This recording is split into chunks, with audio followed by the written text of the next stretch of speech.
Hello everyone, I'm Narisma Rajvanshi. So कतिजनाले मैले के भनिरहेको सुनिरहेको हुन्छु भन्दा मलाई कस्तो मेरो बच्चावाला भर्जन हुनै पुगेको थिएन अब रेस्पोन्सिबिलिटीले गर्दा कामहरूले गर्दा कति साह्रै ठुलो भए अब म मेरो त्यो इनर चाइल्ड भर्जन हुन पाइदिएको भए हुन्थ्यो फेरि फर्केर त्यो फेज मैले एक्सपिरियन्स गर्न पाइदिएको भए हुन्थ्यो भनेर भनेको सुनिरहेको हुन्छु तर हाम्रो एज जति नै भए पनि हाम्रो त्यो सानोवाला भर्जन हाम्रो इनर चाइल्ड हामीभित्र जुन बेला पनि एक्टिभ हुन्छ कि अनि त्यो त्यस्तो बेला बाहिर निस्किरहेको हुन्छ जब हामी सेफ फिल गर्छौँ लाइक फर इक्जाम्पल अब हाम्रो एज जतिसुकै होस् हामी एउटा खतरा पोजिसनमा छौँ अरे हामी खतरा अब हुन्छ नि सक्सेसफुल मान्छे हो अरे तर अब हाम्रो अगाडि एउटा अब सानो पप्पी छ अरू हुन्छ नि पेट्सहरू छ भने उनीहरूसँग हामी कस्तो बिहेभ गर्छौँ लाइक म त म्याच्योर हुनुपर्छ म त यस्तो सक्सेसफुल मान्छे हो भनेर हाई भने त्यो वाला एटिट्युड त दिँदैनौँ नि त उनीहरूको अगाडि हामी यत्तिकै एउटा सानो पप्पी हाम्रो हातमा छ भने भनेर कस्तो त्यो हाम्रो सानो इनर चाइल्डवाला भर्जन नै निस्किन्छ नि त किनकि त्यो मोमेन्टमा हामी सेफ फिल गर्छौँ कि अब हाम्रो यो पेट्सहरूले हाम्रो डगीहरूले हामीलाई हेरेर त तेरो एज अनुसार एक्ट गर्न त्यो म्याचर होला भनेर हामीलाई त्यो जजमेन्ट हामीलाई त्यो फियर हुँदैन नि त फियर अफ जजमेन्ट हामी फ्री हुन सक्छौँ हामी सेफ फिल गर्न सक्छौँ नि त अनि त्यो बेला हाम्रो इनर चाइल्ड अगाडि आउन स्टार्ट हुन्छ कि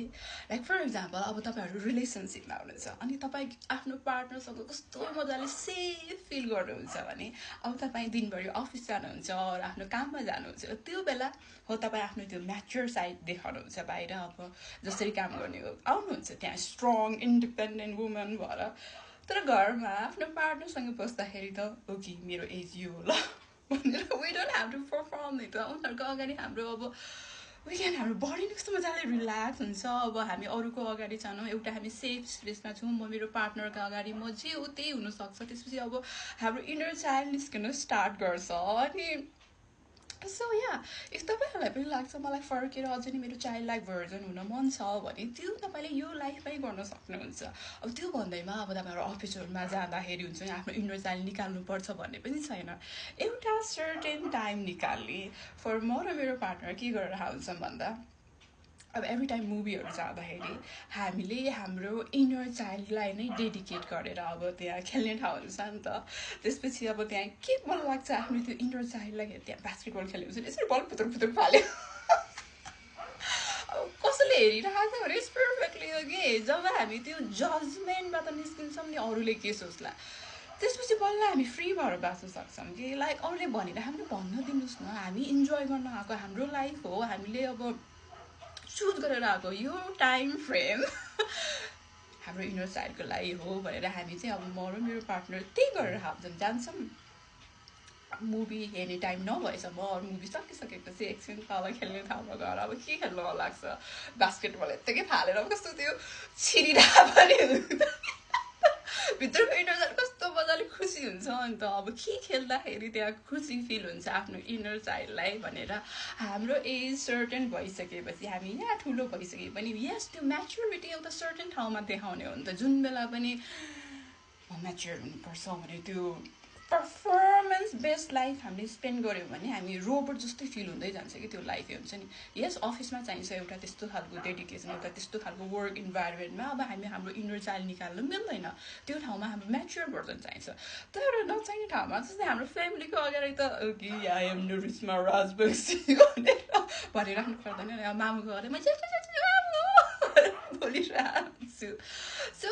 त्यो स्पेस हामीले आफ्नो इनर चाइल्डको लागि क्रिएट गर्दै गयो ओके मैले मेरो इनर चाइल्डलाई कम्प्लिटली सट डाउन गर्नै पर्दैन रहेछ नि त यस म्याच्योरिटी चाहिने ठाउँमा म मेरो म्याच्योर चाहिँ देखाउँछु काममा अरू त्यस्तै एउटा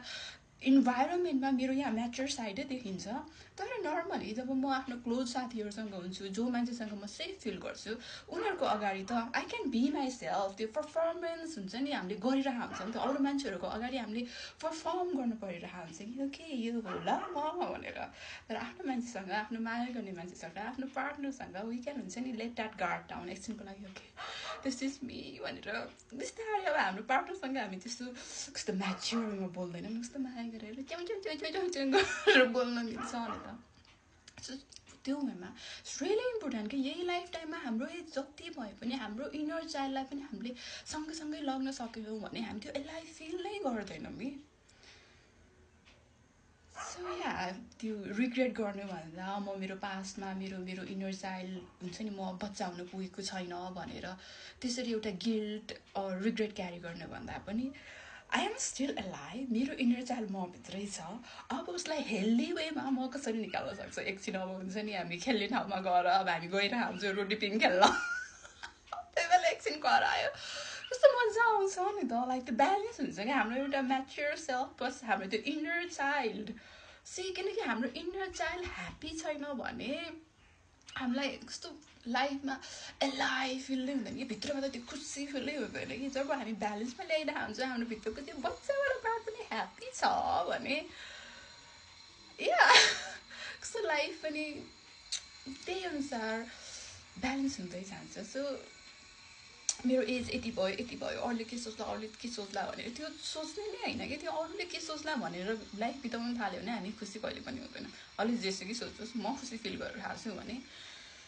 ओके अब म यसलाई गर्छु मेरो इनर चाइल्डलाई पनि बाहिर निकाल्न अब एकछिन अब एक्लै छ एकता रिलेसनसिपमा आउनुहुन्न एक्लै हुनुहुन्छ भने पनि बेला बेला अब कता गएर हुन्छ एकछिन बाहिर गएर त्यस्तै खेल्ने ठाउँमा अब हुन्छ नि खेलेर के गर्दाखेरि अब लाइक मैले यो म 35 हुँदा यो मैले बर्थडे गिफ्ट पाएको 35मा किनकि मेरो पार्टनरलाई थाहा छ यो बच्चै हुन मनपर्छ यसलाई भनेर अनि अब यस्तो गिफ्ट पाइरहेको छु so it's perfectly okay It's perfectly okay. So when you embody म यही हो ल या मलाई जुन बेला पनि यस्तो म्याच्योर भएर बोल्डवाला पर्सन मलाई देखाउन मन लाग्दैन sometimes I want to play I want to be in this child like nature मलाई त्यो म्याच्योर भएर बोल्नु पनि छैन मैले च्याउ बच्चा जसरी हुन्छ नि हामी जसरी मेरो पहिला पेट थियो अहिले छैन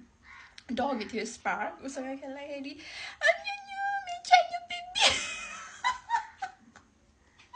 हामी त्यसरी बोल्छौँ नि त अब म अहिले 39 भयो भने हाई स्पार्क त्यसरी बोल्दैन मेरो सो इट्स पर्फेक्टली ओके मेरो एज जतिसुकै भए पनि हाम्रो इनर चाइल्डलाई पनि जब हामी एलाउ गर्छौँ खेल्न ओके ल कम आउट अहिले यो स्पेसमा हामी सेफ छौँ ल यहाँ हामीलाई जज गर्नलाई को पनि छैन भनेर त्यो स्पेस क्रिएट गर्दै गयो भने बल्ल हामी जोयफुल हुन सक्छौँ किनकि बच्चाहरूको लाइफ हेऱ्यो भने उनीहरू कस्तो जोयफुल हुन्छ नि किनकि उनीहरूलाई त्यो जज गर्ला भने त्यो फियरै छैन सो सेम वेमा एउटा त्यस्तो स्पेस खोज्नुहोस् आफ्नो लागि जहाँ you are allowed to be yourself तपाईँले पर्फर्म गर्नु परिरहेको छैन तपाईँले एक्ट गर्नु परिरहेको छैन तपाईँको इनर चाइल्ड बाहिर निस्किँदाखेरि पनि कस्तो सेफ फिल हुन्छ अनि बल्ल त्यो इनर चाइल्ड भित्र हुने हो नि त हाम्रो जोयफुल सेफलाई कस्तो लाइफ इन्जोय गर्न मन लाग्छ कस्तो खेल्न मन लाग्छ कस्तो प्लेफुल हुन मन लाग्छ अनि त्यो साइड हामीले ठुलो हुँदै गएपछि ड्याममा सर्ट डाउन गरिदिन्छौँ कि अनि हामी यहाँ सक्सेसफुल छौँ यो छौँ त्यो छौँ एउटा सर्टेन पोस्टमा छौँ अनि